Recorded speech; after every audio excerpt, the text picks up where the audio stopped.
Hi అండి. అందరికీ నమస్కారం. Welcome to my channel. ఈ వీడియోలో ప్రభుత్వ ఉద్యోగులకు నూతన పీఆర్సీపై జూలై చివరి నాటికి సంచలన నిర్ణయం అంటూ అప్డేట్ అవ్వడం జరిగింది. సో, దీనికి సంబంధించిన పూర్తి సమాచారాన్ని ఈ వీడియోలో తెలుసుకుందాము. వీడియో అయితే ఎక్కడే కానీ స్కిప్ చేయకుండా ఎండ్ వరకు చూసేయండి. అప్పుడే ఇన్ఫర్మేషన్ పూర్తిగా అర్థమవుతుంది. అలాగే వీడియో చూస్తున్న ప్రతి ఒక్కరు వీడియోకైతే లైక్ చేయండి ఫ్రెండ్స్. ఈ వీడియోని తోటి ఉద్యోగ, పెన్షన్ మిత్రులతో అయితే షేర్ చేయండి. కొత్తగా మన ఛానల్ చూస్తున్నవారు ఇంకా ఎవరైనా సబ్స్క్రైబ్ చేసుకోకపోతే వెంటనే మన ఛానల్ అయితే సబ్స్క్రైబ్ చేసుకోండి. సబ్స్క్రైబ్ చేసుకోవడం వల్ల నేను చేసే ప్రతి ఒక్క వీడియో మీ వరకు రీచ్ అవుతుంది. ఇక ఆలస్యం చేయకుండా వివరాల్లోకైతే వెళ్ళిపోదాము.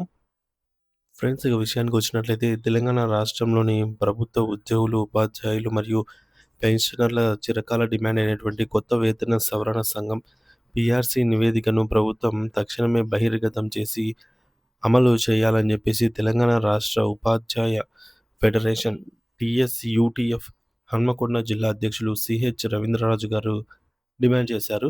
హన్మకొండ జిల్లాలో జరిగినటువంటి యూనియన్ సభ్యత్వ నమోదు కార్యక్రమంలో పాల్గొన్న ఆయన ప్రస్తుత పరిస్థితులపై తీవ్ర ఆందోళన వ్యక్తం చేస్తూ ప్రభుత్వ తీరును ఎండగట్టారు. అయితే ముఖ్యంగా ముఖ్యమంత్రి రేవంత్ రెడ్డి గారు ఆలోచిస్తున్న పాఠశాలల కుదింపు లేదా విలీనం అనేది ప్రతిపాదనను ప్రభుత్వం వెంటనే విరమించుకోవాలని ఆయన కోరారు. పాఠశాలలను తగ్గించడం వల్ల గ్రామీణ ప్రాంతాల్లో పేద విద్యార్థులకు విద్య దూరమవుతుందని, అలాగే ఉపాధ్యాయ పోస్టులు తగ్గిపోయే ప్రమాదం ఉందని ఆయన హెచ్చరించారు.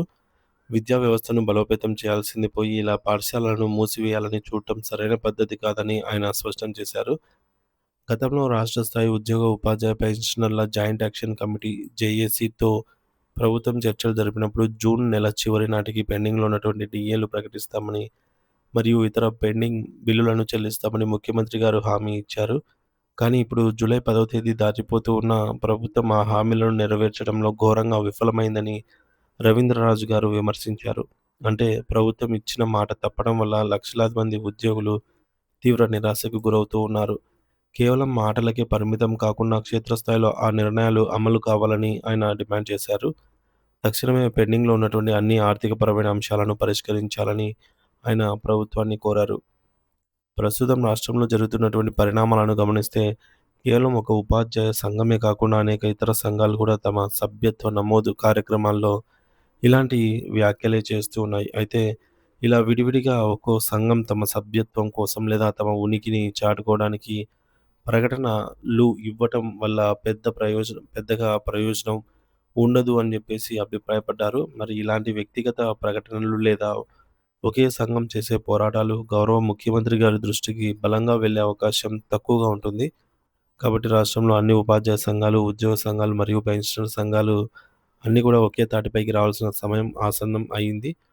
అందరూ కలిసి ఒకే చోట కూర్చొని ఉమ్మడి కార్యాచరణను రూపొందించుకొని ప్రభుత్వంపై ఒత్తిడి తీసుకురావాలని ఆయన పిలుపునిచ్చారు.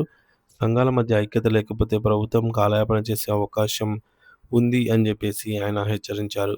సో, నేటికి అంటే జూలై 10వ తేదీ వరకు కూడా పీఆర్సీ నివేదిక ఎందుకు బహిర్గతం కాలేదని ఉద్యోగ వర్గాలైతే ప్రశ్నిస్తూ ఉన్నాయి. కనీసం ఈ నెల జూలై చివరి నాటికైనా ప్రభుత్వం పీఆర్సీ నివేదికను ప్రజల ముందుకు తీసుకురావాలి. అలాగే అలా చేస్తేనే ఆగస్టు నెల నుంచి కొత్త వేతనాలు లేదా కనీస మధ్యంతర భృతి ఐఆర్ అయినా అందే అవకాశం ఉంటుంది. అయితే ఇప్పటికే పెరిగిన ధరలు, నిత్యావసర వస్తువుల ఖర్చులతో ఉద్యోగులు మరియు పెన్షనర్లు ఆర్థికంగా చాలా ఇబ్బందులు పడుతూ ఉన్నారు. ద్రవ్యోల్బణం పెరిగిపోతూ ఉన్న జీతాలు మాత్రం పాత పద్ధతిలోనే ఉండటం వల్ల ఉద్యోగుల జీవన ప్రమాణాలు దెబ్బతింటూ ఉన్నాయి. ఈ యొక్క ఆర్థిక నష్టాన్ని ప్రభుత్వం భర్తీ చేయాలని అంటే పీఆర్సీ అమలు మార్గం ఒకటే మార్గం అన్నమాట. మరి ఇక సిపిఎస్ ఉద్యోగుల పరిస్థితి మరీ దారుణంగా ఉంది. వారికి రావాల్సిన డీఏ అరియర్స్ ఇంతవరకు ఒకటి కూడా ప్రభుత్వం విడుదల చేయలేదు. గత కొన్ని సంవత్సరాలుగా పేరుకుపోయిన ఈ యొక్క బకాయిలు అందకపోవటం వల్ల వారి కుటుంబాలు ఆర్థిక ఇబ్బందుల్లో కూరుకొని పోయాయి. కేవలం డీఏ మాత్రమే కాకుండా ఇతరత్రా రావాల్సిన బిల్లులు, మెడికల్ రియంబర్స్‌మెంట్ వంటివి కూడా పెండింగ్‌లో అయితే ఉన్నాయి. 1, 2 కాదు, ఇలా వందలాది సమస్యలు ఉద్యోగులను వేధిస్తూనే ఉన్నాయి. ప్రభుత్వం ఇవన్నీ గమనించి వెంటనే నిర్ణయాలు తీసుకుంటేనే ఉద్యోగుల్లో నమ్మకం అనేది కలుగుతుంది. ఆలస్యం అయ్యే కొద్దీ ఉద్యోగులు మరింత ఆర్థిక నష్టాన్ని మూటగట్టుకోవాల్సి వస్తుంది. ఇది ప్రభుత్వంపై వ్యతిరేకతకు దారితీయవచ్చు. కాబట్టి ప్రభుత్వం వెంటనే స్పందించి పీఆర్సీ మరియు డీఏల పైన సానుకూల నిర్ణయం తీసుకోవాల్సిన అవసరం ఎంతైనా ఉంది. ఫ్రెండ్స్, ముఖ్యాంశాలు గమనించినట్లయితే పీఆర్సీ డిమాండ్ తక్షణమే పీఆర్సీ నివేదికను బహిర్గతం చేసి ఆగస్టు నెల నుండి కొత్త వేతన సవరణ అమలు చేయాలి. పాఠశాలల విలీనం. ప్రభుత్వ పాఠశాలల కుదింపు ఆలోచనను విరమించుకోవాలి. ఇది గ్రామీణ విద్యను దెబ్బతీస్తుంది. హామీల అమలు. జూన్ నెలాఖరులోపు డీఏలు మరియు పెండింగ్ బిల్లులు చెల్లిస్తామన్న సీఎం హామీని నెరవేర్చాలి. సంఘాల ఐక్యత. అన్ని ఉపాధ్యాయ సంఘాలు కలిసికట్టుగా పోరాడితేనే ప్రభుత్వంపై ఒత్తిడి పెరుగుతుంది. సిపిఎస్ ఉద్యోగుల ఇబ్బందులు. సిపిఎస్ ఉద్యోగులకు రావాల్సిన డీఏ బకాయిలను వెంటనే విడుదల చేయాలి. ఆర్థిక నష్టం. నివేదిక ఆలస్యం కావడం వల్ల ప్రతి నెల ఉద్యోగులు మరియు పెన్షనర్లు భారీగా ఆర్థికంగా నష్టపోతూ ఉన్నారు. మొత్తానికి తెలంగాణలో పీఆర్సీ అమలు మరియు పెండింగ్ డీఏల విడుదలపై ఉపాధ్యాయ సంఘాలు ఆగ్రహం వ్యక్తం చేస్తూ ఉన్నాయి. టీఎస్యూటీఎఫ్ హన్మకొండ జిల్లా అధ్యక్షుడు రవీంద్రరాజు గారు మాట్లాడుతూ ప్రభుత్వం ఇచ్చినటువంటి హామీలను వెంటనే నెరవేర్చాలని, పాఠశాలల విలీనం ప్రక్రియను ఆపాలని డిమాండ్ చేశారు.